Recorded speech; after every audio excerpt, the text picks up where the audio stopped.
We talk about ourselves as designing businesses and brands for a more human future. And it sounds lofty, and human future sounds like we're trying to, change the world overnight. We're not. Human future is very simple. It's a very step-by-step thing. It's a reminder that we're working with people, that our clients have customers that are people, and it gives us a framework and a lens to look at the world.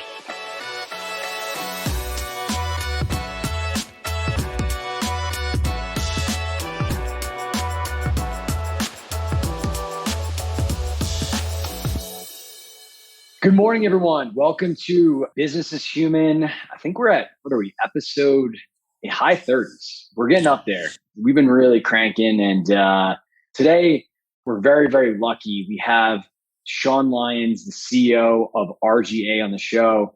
Sean, how are you, man? Good. Hi, Scott. Hi, Andrei. Good to see you guys. Yeah, it's great to have you on here. And, I think as we've kind of been in this period of time, something that I have been thinking more and more about is really kind of the intersection of design and technology. We deal with a lot of B2B SaaS founders, executives, et cetera.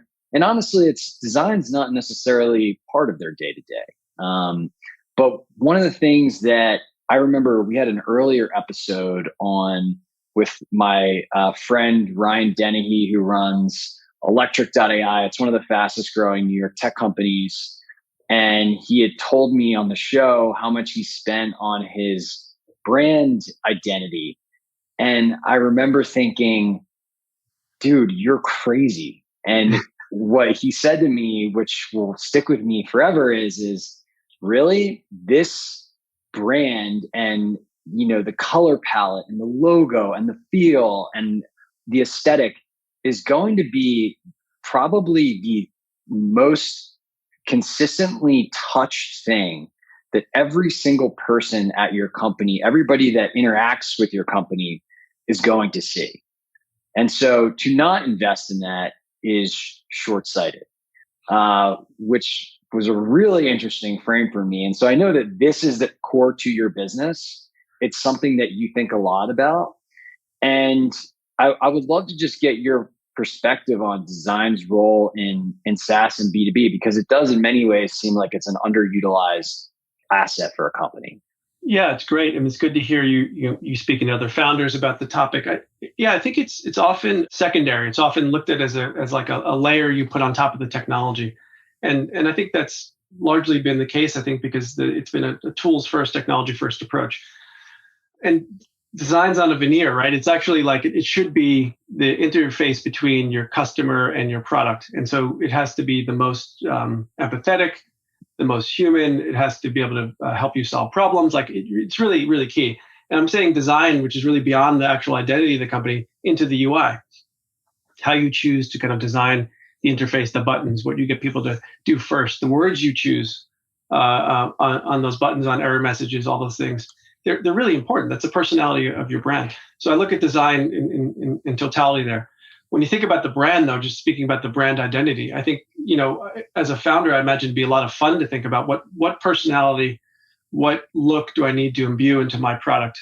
And how do I put a little bit of myself into it, but how do I put kind of a brand identity around this product? So that's a great first step for everyone to take. So I think it's just important for whether you invest in it or not, you have to consider it, because that's the first thing that people are going to see, like your friend said. I've heard you talk about brand as an operating system, which, when I think operating system, I think, okay, I just downloaded Mac Big Sur, not necessarily brand. What do you mean by that? Yeah, that's good. I think it's a metaphor for us. And what we think about is, a lot of people in this business, they often think about your brand and your brand identity as a static thing. They think about it as a logo, a color palette, things you might put on a mug within the office, and or your letterhead, or if you have business cards, you might put it on that. It's not a static thing, right? Your brand is a living, breathing thing, and today brands live within the internet. They live on all these different forms, on our phones, all the other channels, through Zoom. So you really got to think about your brand identity living within that big sea of the internet. So when you talk about your brand as an operating system, we try to put people in that framework to think about it being dynamic, right? And the other part about it, why I like it, because it's relating back to software, is that really today the interface becomes the brand. Because, and just to give you a quick example, I talk about a lot. Like if you're working with a financial institution or a bank, my interactions with the bank, I don't go to the bank. I do all my banking through my mobile apps, as everybody else does, I'm sure. So my entire brand experience is mediated through that interface. And so that's why you think about brand as OS, brand as interface. That's your experience. So you really need to think about it. So for us, it's really a call to modernize a lot of the brands we work with and get them to think about it in a way that's different than they might be. But a company like yours, who is what we call a new economy company that has been born digital from the beginning, you understand that because you built your company on the back of the internet. Companies that predate the internet often don't think about that. So you have to get them to create a new framework to think about your brand as a living, breathing thing, your brand as an operating system. It's so funny you bring up the bank analogy because you're so right. And I actually, I have an Amex for work. I have a Chase account for a business. I have and personal, I have a Wells Fargo banking account. And I was actually talking to my mom this week and I'm like, Wells Fargo is such a piece of crap. And honestly, the reason, a big part of it is I log into the UI and it looks like it was, 1998. And frankly, Chase has done a really good job investing in their user experience. Even things like, hey, I don't have to call someone to get a replacement card when I lose it or I left it somewhere. Like, there's just a million different things. And they may, in fact, actually have better service. I don't know, but the lens at which I'm judging them through is the one which I'm most frequently accessing. Absolutely. Yeah, that's good that you had that experience. I mean, it shows, where the effort's going and where the attention's going. And the majority of the consumer interactions, I guarantee you, are through those applications. And so you really have to put good work and good design and good thinking into them. And Chase's app is incredible. Amex is great as well. So I guess as I think about a lot of our audience, who is, you're right, as a new economy, digital first company, we are aware of brand. I am aware of its impact, yet I don't know that necessarily means that we invest accordingly. I think about ways that we measure our brand, and we have a ton of customers that love us on sites like G2 Crowd. We have amazing case studies. Our brand is, in my opinion, very much related to the people and service that we provide, compared to necessarily like the cool factor and the aesthetic. And I think both are important. And, a lot of times I think about like, how do I impact that if I'm not the functional leader of that person who's making things look a certain way, whether that's a sales deck, a website, etc. That is not my forte. Yeah, you're bringing up something really important. I think the first, especially with the founder-led company, the brand is very tied to the founder. And that's good. That's okay. It should be imbued with your taste and your personality, and it has to, right? That's important. But what you pointed out, which is the totality of a brand experience, which is it's beyond the identity, it's beyond what things look like. It's how your people interact with your customers, how they interact with your software. And we recognize that too. The other part about the brand, which is interesting, is we've built this practice, and we have people that just do this. They're called verbal designers, and they're really good writers, right? They're writers that actually write for brands almost in a conversational way. So imagine you're going to have your customer service representatives handle a difficult situation, or you're going to have them deal with a client who is considering, moving off your software into someone else's. We're not talking about getting scripts. We're talking about giving them the language and the words to use to kind of really create the brand language. And what you do there is, in most cases, we really push our clients to kind of remove all the jargon.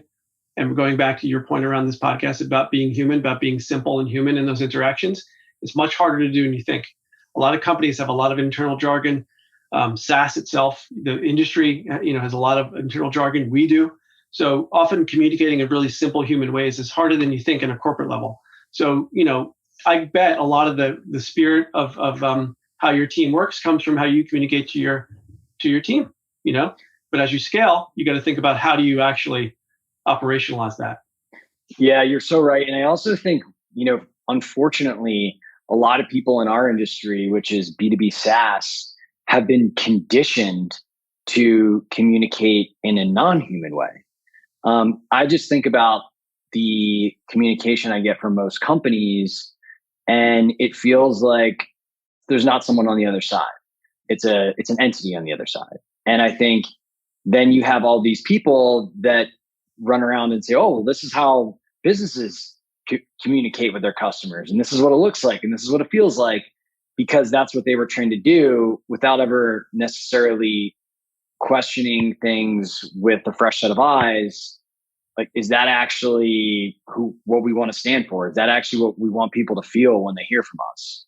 Yeah, and being attuned to that like you are is really key. It's really important, and especially as you grow, having that become something you're constantly looking at and talking about as a team. But as I've worked with some very big companies over the years, one of the things I've enjoyed doing actually is the opportunities at times to sit in or spend a day at a customer service site. Try to really understand the problems that are coming in and how the company is dealing with those problems. That's really insightful time spent for us, especially as we're helping other companies, either build a new platform, design and build a new platform, or maybe even build a new kind of campaign to talk about the products they're creating. When you hear directly from customers and you see how the customer service teams are reacting, it's you have a lot of empathy for both people, by the way. A lot of empathy for the team who has to handle the complaints, and a lot of empathy for the customers who are calling in. It just cuts everything else away. Yeah, I love that you do that, and that's actually something that we've seen just a lot of CEOs and founders do is actually make sure to be intentional about getting that face time with customers. And we had the GM of revenue of Shopify on recently, and I know one thing that their CEO said, which I love, is the number of businesses that have been killed because of lack of proximity to the front lines is, remarkable, something along those lines. And so how do you make sure you stay close while also running a global organization, having you guys are a massive company, massive scale. How do you stay close to the front lines? How do you make sure that you're on top of all of the things happening? Yeah, no, good question. I think it's a continual thing. It's like health. It's like working on being healthy, and you have to continually revise and rethink and make sure you're building good habits. And the basic thing is it starts with my time, and I retool my schedule quarterly. Once a year I do it a lot, where I really look at my time, I analyze it. Where's my time going? Where did it go? Where did it go in the past 3 months? How much time was spent directly with clients? How much time was spent with my teams? How much time was spent on new things that I love doing and I enjoy? How much time was spent on problem solving? And so it helps me then know where I'm standing. And also the other thing is you got to be able to go play really high level discussions with your team and also go down into the details. And I enjoy going down to the details. It's fun. It's not micromanaging. It's really understanding what's happening on a project, on a client, on a team. So you gotta be conscious of doing both of those things. You have to skip levels, go down to work with the teams who are interfacing with the clients directly. Something I wrote, I had on my bulletin board that came from an Elon Musk quote. I love Elon Musk. I'm not like a crazy fan of his, but it was a great quote that said, nobody bleeds with the prince in the palace. So it's basically like your team has to see you leading. Your team has to see you out there with clients. You have to be on the front lines to be credible as a leader. You do. And we are a service business. Our clients are, we build our businesses around them. So that's an essential part of what I do. And it's a reminder. I don't always do it well. I think you got to remind yourself of it quite a bit. But hey, Andrei from Troops here. Are you using Slack or Microsoft Teams at your organization? If you are, then you have to be delivering the right information to the right people at the right time, from your CRM, marketing automation, support, sales engagement, and customer success systems in an actionable way with Troops.ai. But don't just take my word for it. Listen to what our customers are saying about their experience using Troops. Troops really brings the human side out of just the data that we work with in Salesforce. It lets you interact with it in a way that wasn't possible before. I think ever since we rolled out Troops, it's just been so seamless that I've just forgotten about the dark times.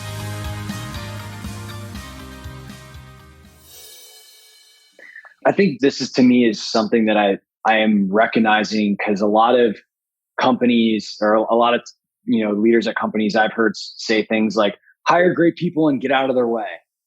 And that can work. But I think if the person isn't exceptional at what they do and happen to be the exact type of person, that can actually be quite problematic. And so having the ability to kind of flex and get into the details as needed, especially in initial ramp periods until that level of trust is built, I think is a fine balance that sometimes executives have a more polarized point of view. Yeah. I don't think there's one way. I think, I've learned a lot about being yourself. You got to be yourself. You got to go trust your instincts a lot. And if you need to get into the details to really understand the root of the problem, build teams around you that understand that and do that. And also be conscious of the things that you do well and don't do well. And that's fair too. Or the things you like to do and don't like to do, because that's another factor. You got to make sure you're doing some things that you really love. Because as a CEO, all the problems are brought to you, and they should be, because our job is to make sure that we're removing obstacles for our team, removing obstacles for our clients. So we do a lot of problem solving, but you got to find those things that are inspiring, that you enjoy, that you love doing. So I've learned a lot about what's the behavior of a CEO versus how do I act as a CEO? What is my way of doing it, and trusting that. And this is I think a meta lesson that I've learned as well, is this concept of trusting your intuition, trusting your instincts. It sounds like for you, that has been something that you've leaned into more over the past year.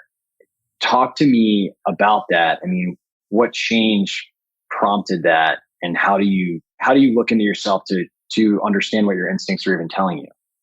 I've recognized that more recently, and as I was talking to Andrei earlier, was when you first take a job, and this is beginning my third year as CEO, right? My first CEO job, I've taken over from a founder who I've worked with really closely, respect deeply, and who's running the company for 40 plus years. So think of all the patterns that are set in terms of how the company operates and works. So you often start by saying, what do I change? What don't I change? And there's a lot of second guessing that goes on over what you need to do. But you quickly understand that your first port of call is my team. Do I have my team around me? Do I have the team that I trust? Do I have the team that I can work with, that I can be honest with, that we can debate anything with? That's really key. And then that enables you to start to kind of have a good group of counselors around you to better trust your gut, to throw those things out there and say, I think we should do this because. But really, the biggest change in terms of what has happened and why I think it's accelerated for me is 2020, right? 2020 has brought on so much change on our clients' businesses and then our businesses. So it's given me an opportunity to kind of rethink how we work, how we operate, where we operate. And we had to do it at such speed that I can only rely on my gut, right? It's great to have data to make decisions, but that data should be informing my gut, not the other way around. You can't just lead through the data. You have to have a point of view and a strategy, and then just decide if that data backs it up or not, and if you're going to make that call at that moment. Sometimes you do. Sometimes you go against what the data is telling you. You say, no, I feel like this is the right thing to do. We're going into this market because, and so, and you got to be comfortable with not having any regrets too. Make decisions and you can change them. You can. That's okay. If you made a mistake in a hire, you can change that. This is such an important point, is that, in my opinion, just one of the things I've learned with any of this stuff is this a reversible decision? And in 95% of the cases, the answer is yes. Yeah, absolutely. Our job, and I feel my job, the greatest pressure comes from really setting the pace of the company, making decisions that create momentum. So we have to kind of create that forward momentum within the company, and then learning over time how to communicate that. That's really important. It's crazy how often we're hearing momentum in these conversations that we're having. I feel like it's so top of mind for every leader right now. And, something that kind of came to mind while you were answering that last question, Sean, is this, we were speaking to Andrew Waitman from Ascent Compliance a couple weeks back, and he was talking about how the role of the CEO is so important to the success of a company because you're ultimately the last arbiter of truth. Or of what's right and the final decision maker on everything. And I thought that was really interesting because I hadn't thought about the fact that, if you really want to be a leader, you need to love making the final decision or feel comfortable doing so. I'm just curious, what are some examples of decisions that you really like making and some decisions that you really don't like making? Oh, good question. Yeah, I wonder if I've analyzed myself in that way.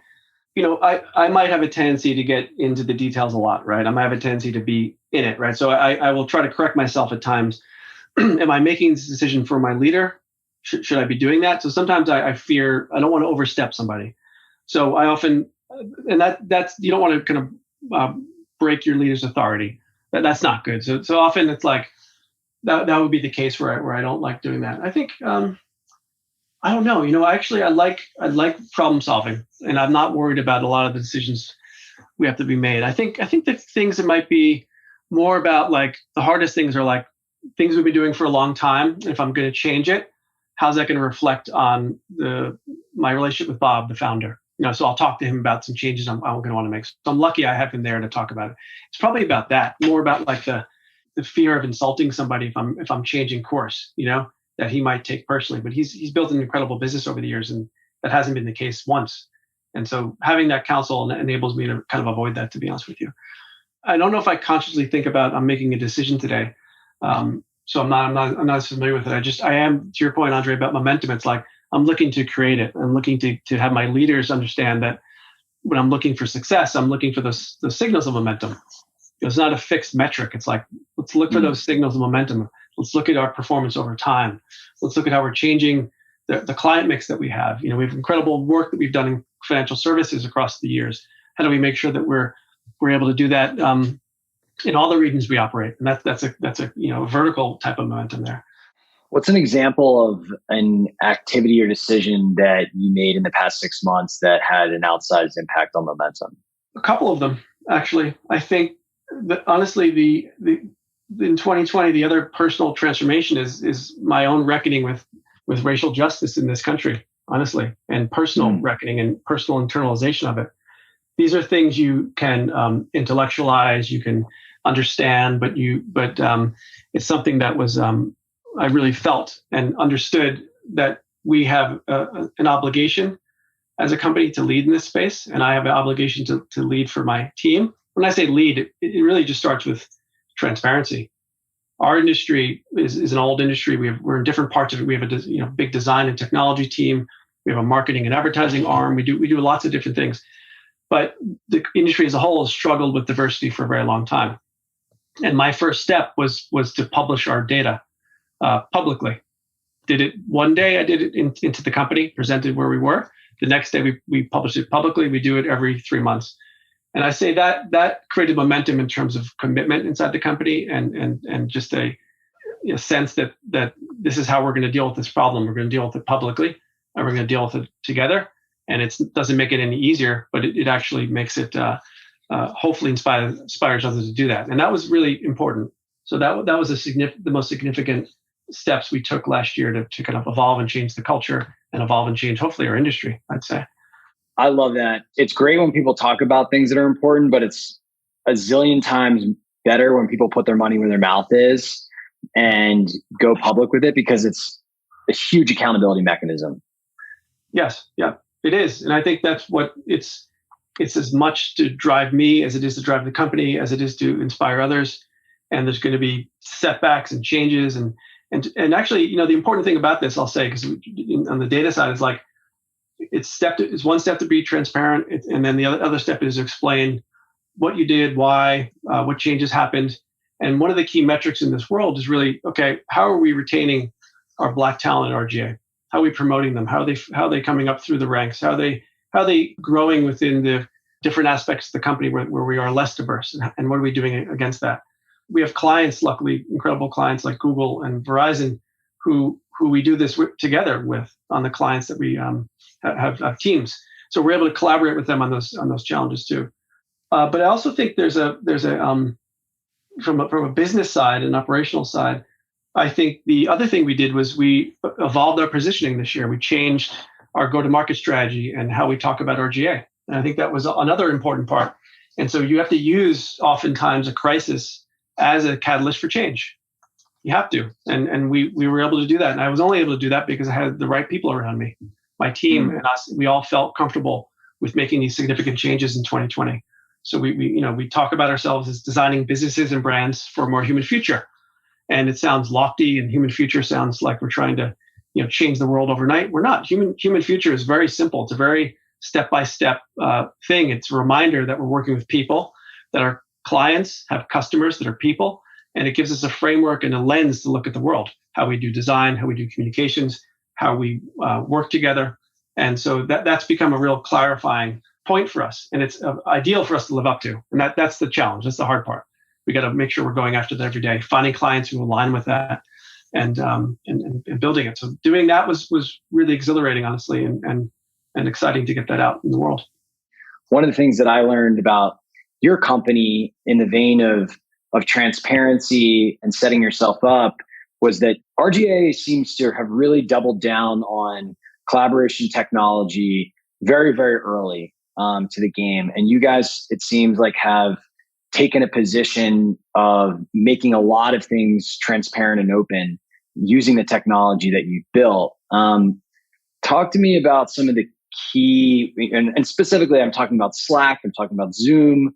I've seen a number of case studies on some of the things that you guys have done on Slack's website. Talk to me about some of the big, impactful things that you have done, really thinking on the internal technology components that have moved the needle for your business. Yeah, sure. That's great. I think it really, just briefly, it starts at the beginning where the first version of RGA was Bob and his brother, Bob Greenberg, and his brother Richard were developing film titles, right? And they called it computer-assisted filmmaking. They were developing technology to help them create film titles. So the whole point of computer-assisted means that who is the computer assisting? It's assisting the human, the person, the creator. So technology was used to fulfill a creative idea. So that's really important because we always have that as we go through the history of the company, is how do we harness technology, not how do we. A lot of companies often tolerate it or integrate it, or it becomes a CIO's role only. So we have that in our spirit. And I started as a developer at RGA. So I went to art school, but I had the luck of going to Carnegie Mellon and got a lot of amazing technology skills at that moment. The person running the art program was a roboticist. So I was able to kind of really get exposed to the best of both worlds. So we have that in our nature to think about how to use technology. When you look at the internal side, it quickly became, how do we connect our people better? And I remember, early on, Bob had all of his executives with those crazy old BlackBerries. I'm not sure how old you guys are, but everybody had BlackBerries from day one. Every employee had them, right? So we were connected. We can be fast, and we were able to communicate. Fast forward, we were very early adopters onto Zoom when they were a tiny startup. Same thing with Slack, one of the early customers of Slack, because we saw the potential for them to connect our employees across the RGA network, either across the US or across the globe. So we love that, and we've learned to use it really well. And what we actually talk about it as the RGA OS, right? So we like that metaphor a lot. The suite of tools that we use to work together. Some of them we've home built, right? We built some of our own tools. And that's another thing is, what do you build? What do you buy? The other part I'd give advice on with teams is that you're going to make mistakes. We've built some things that we don't use anymore, and then we find a better tool on the market, or we create something else that we need. So I think you have to, you first have to normalize the use of technology in the course of everyday business. And that's why I think about where design comes in, the human aspect of how these tools are created. I mean, Slack can be overwhelming at times, but I really enjoy how it's designed. I enjoy how it's evolved over time. We use it really well. Zoom is amazing because it's so simple. It started out so simple and it works so well. And us using it probably for the past 8 years at least, can't remember when they exactly started, we found that it was the best quality and the easiest to use. You can get better quality systems, but you need to install this thing into a room, and it became very complex. So I think you need a familiarity with the technology to understand how best you can deploy and use it. I love being an early adopter. It's so fun. And I think you can create a lot of leverage if you do find the right technologies to support your organization. With that being said, let's move on to our lightning round, where we get to know a little bit more about you. Andrei, take us away. All right, Sean, why don't we start with a crowd favorite? What was the biggest inflection point in your career? Well, it has to be having the opportunity to take RG over in 2019. Absolutely. What do you not understand well today that you'd like to better understand in the next 6 months? I have 3 books on AI that I'm reading right now, and I start with the history of something. So I'm beginning with the history of AI. And I've done the same thing with mathematics. That's how I learn. I learn based on how things were used in time and how they were brought up versus the abstract. So AI and its application for us, creative ends. How do we use it for creative ends? What are people not talking about that they should be talking about? I think there's a disconnect between leaders running companies in a capitalist system with what people are expecting of companies. I think we have to understand that everybody is expecting businesses to lead in a very different way.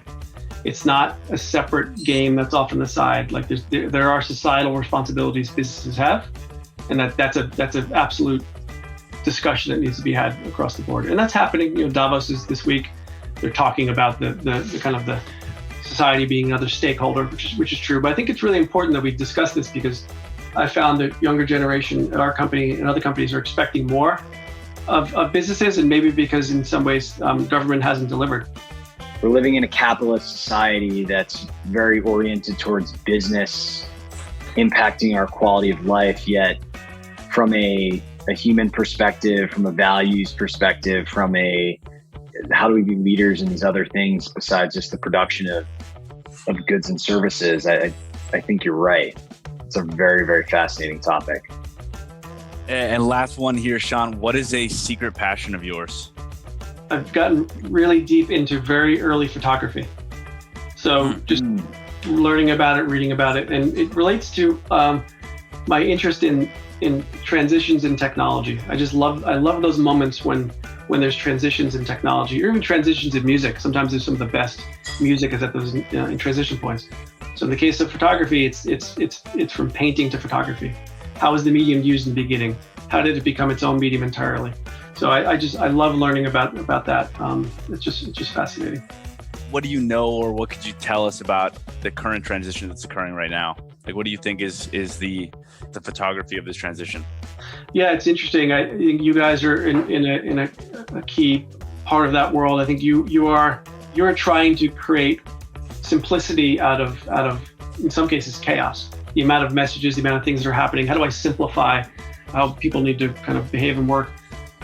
They're less obvious, okay? There's been massive waves. The internet, the commercialization of the internet from the mid-90s on created this tremendous amount of growth and change in society.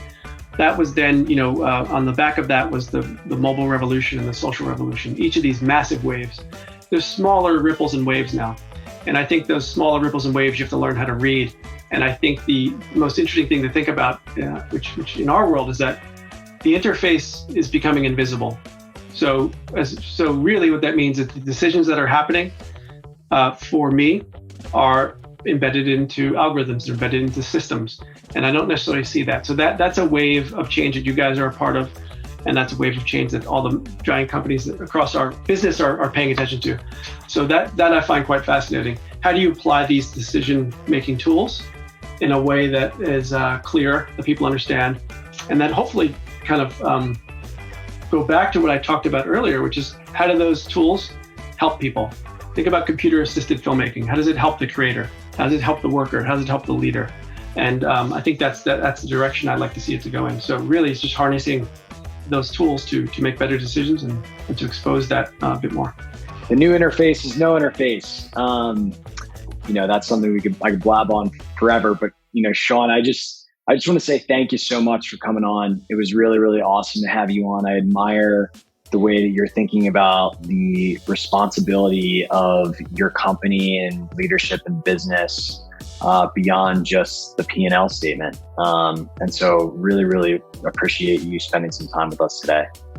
Well, thank you, Scott. Thank you, Andrei. Great to talk with you guys. And hopefully we'll see each other in person at some point in 2021.